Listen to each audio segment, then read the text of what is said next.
ಕನ್ನಡ ಅಂದರೆ ಜೀವ, ಕನ್ನಡ ಅಂದರೆ ಜೀವನ, ಕನ್ನಡ ಅಂದರೆ ತಾಯಿ, ಕನ್ನಡ ಅಂದರೆ ತಾಯಿಗಿಂತ ಹೆಚ್ಚು.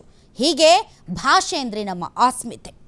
ಕನ್ನಡದ ಬಗ್ಗೆ, ಕನ್ನಡದ ವಿಚಾರದಲ್ಲಿ ಕ್ಷುಲ್ಲಕವಾದಂಥ ಹೇಳಿಕೆಗಳನ್ನು ಯಾವುದೇ ಕಾರಣಕ್ಕೂ ಕನ್ನಡಿಗರು ಸಹಿಸಲ್ಲ.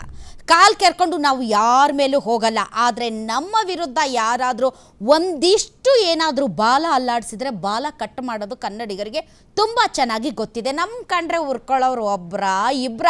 ಕನ್ನಡ ಮತ್ತು ಕನ್ನಡಿಗರ ಬಗ್ಗೆ ಮಾತಾಡಲಿಲ್ಲ ಅಂತಂದರೆ ಯಾರಿಗೂ ಯಾವುದೇ ರೀತಿಯಾದಂಥ ಮಹತ್ವ ಸಿಗಲ್ವೇನೋ ಅಂತ ಅನಿಸುತ್ತೆ. ಹೀಗಾಗಿ ಪದೇ ಪದೇ ಪದೇ ಪದೇ ಕನ್ನಡದ ಮೇಲೆ ದಾಳಿ ನಡೀತಾನೆ ಇರುತ್ತೆ. ಅದರಲ್ಲೂ ಕೂಡ ತಿಳಿದು ಮಾತಾಡ್ತಾರೋ, ಅರಿತು ಮಾತಾಡ್ತಾರೋ, ಜ್ಞಾನದ ಕೊರತೆಯಿಂದ ಮಾತಾಡ್ತಾರೋ, ಅಧ್ಯಯನದ ಕೊರತೆಯಿಂದ ಮಾತಾಡ್ತಾರೋ ಗೊತ್ತಿಲ್ಲ. ತುಂಬ ಜವಾಬ್ದಾರಿಯುತಂಥ ಮನುಷ್ಯ, ಅತಿ ಬುದ್ಧಿವಂತರು ಅಂತ ಅನಿಸಿಕೊಂಡಂಥ ಕಮಲ್ ಹಾಸನ್ ತನ್ನ ಶ್ರೇಷ್ಠತೆಯ ಬಗ್ಗೆ, ತನ್ನ ಭಾಷೆಯ ಶ್ರೇಷ್ಠತೆಯ ಬಗ್ಗೆ ಮಾತಾಡೋದ್ರಲ್ಲಿ ತಪ್ಪೇನಿಲ್ಲ.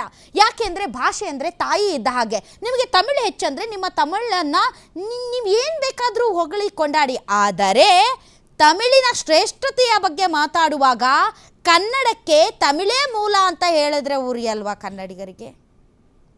ತಮ್ಮ ಶ್ರೇಷ್ಠತೆಯ ಬಗ್ಗೆ ಮಾತಾಡ್ತಾ ತಮಿಳೇ ಕನ್ನಡಕ್ಕೆ ಮೂಲ ಅಂತ ಹೇಳಿದಂಥ ಕಮಲ್ ಹಾಸನ್ ವಿರುದ್ಧ ಕನ್ನಡಿಗರು ರೊಚ್ಚಿಗೆದ್ದಿದ್ದಾರೆ. ನಿಮ್ಮ ಭಾಷೆಯ ಬಗ್ಗೆ ನಿಮಗೆ ಅಭಿಮಾನ ಇರಲಿ, ಆದರೆ ಬೇರೆ ಭಾಷೆಯ ಬಗ್ಗೆ ನಿಮ್ಮ ಭಾಷೆಯನ್ನು ಹೇರಿಕೆ ಮಾಡೋಕ್ಕೆ ಹೋದಾಗ ಮಾತ್ರ ಅಲ್ಲಿ ಬೆಂಕಿ ಹತ್ಕೊಳ್ಳುತ್ತೆ. ಇವತ್ತು ಕನ್ನಡದ ವಿಚಾರದಲ್ಲೂ ಕೂಡ ಅದೇ ಆಗಿರೋದು. ಕನ್ನಡದ ಮೂಲ ಮತ್ತು ಕನ್ನಡ ಭಾಷಾ ಉಗಮಕ್ಕೆ ಸಂಬಂಧಪಟ್ಟಂತೆ ಅತಿ ದೊಡ್ಡ ಭಾಷಾ ವಿಜ್ಞಾನಿಯಂತೆ ಮಾತನಾಡಿರುವಂತಹ ಕಮಲ್ ಹಾಸನ್ ಕ್ಷಮೆ ಕೇಳೋಕ್ಕೂ ಕೂಡ ಎಷ್ಟು ದುರಹಂಕಾರದ ವರ್ತನೆ ಅಂದರೆ, ನಾನು ಪ್ರೀತಿಯಿಂದ ಮಾತಾಡಿದ್ದೀನಿ, ನಾನು ಹಂಗೆ ಮಾತಾಡಿದ್ದೀನಿ, ನಾನು ಹಿಂಗೆ ಮಾತಾಡಿದ್ದೀನಿ, ನಾನು ಕ್ಷಮೆ ಕೇಳಲ್ಲ, ಕ್ಷಮೆ ಕೇಳಕ್ಕೆ ನನಗೆ ಬರದೇ ಇಲ್ಲ ಅನ್ನುವಂಥ ಉದ್ದಟತನದ ಮಾತಿದೆಯಲ್ಲ ಕಮಲ್ ಹಾಸನ್ ಅವರದ್ದು, ಅದನ್ನು ಯಾರೂ ಕೂಡ ಇವತ್ತು ಸಹಿಸ್ಕೊಳ್ತಾ ಇಲ್ಲ. ಕ್ಷಮೆ ಕೇಳಿದರೆ ಮಾತ್ರ ಅವರ ಥಗ್ ಲೈಫ್ ಸಿನಿಮಾವನ್ನು ಇಲ್ಲಿ ಬಿಡುಗಡೆ ಮಾಡೋದಕ್ಕೆ ಬಿಡ್ತೀವಿ ಅಂತ ಎಚ್ಚರಿಕೆಯನ್ನು ಕೊಟ್ಟರು ಕೂಡ ಡೋಂಟ್ ಕೇರ್, ಬೇಕಾಗಿಲ್ಲ.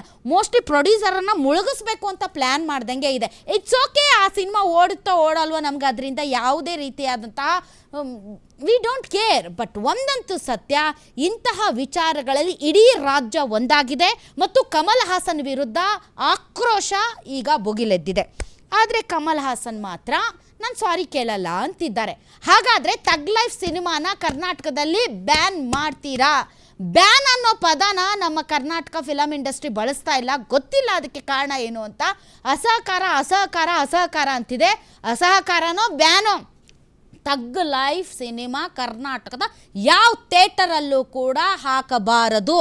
ಹಾಕಿದರೆ ಮಾತ್ರ ಸುಮ್ಮನೆ ಇರೋದಿಲ್ಲ ಅಂತ ಈಗಾಗಲೇ ಎಚ್ಚರಿಕೆಯನ್ನು ಕೊಟ್ಟಾಗಿದೆ. ಹಾಗಾದರೆ ಸಿನಿಮಾ ರಿಲೀಸ್ ಮಾಡ್ತಾರಾ ಮಾಡಲ್ವಾ?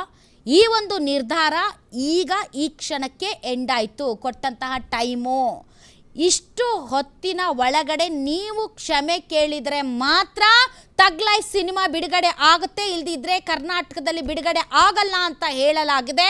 ಈಗ ಟೈಮ್ ಈಸ್ ಓವರ್, ಮುಗಿದೋಯ್ತು. ಇನ್ನು ಥಗ್ ಲೈಫ್ ಸಿನಿಮಾ ರಿಲೀಸ್ ಆಗ್ಕೊಡ್ದು. ಕರ್ನಾಟಕದಲ್ಲಿ ರಿಲೀಸ್ ಕೊಟ್ಟಂತಹ ಟೈಮು ಮುಗಿದು ಹೋಗಿದೆ.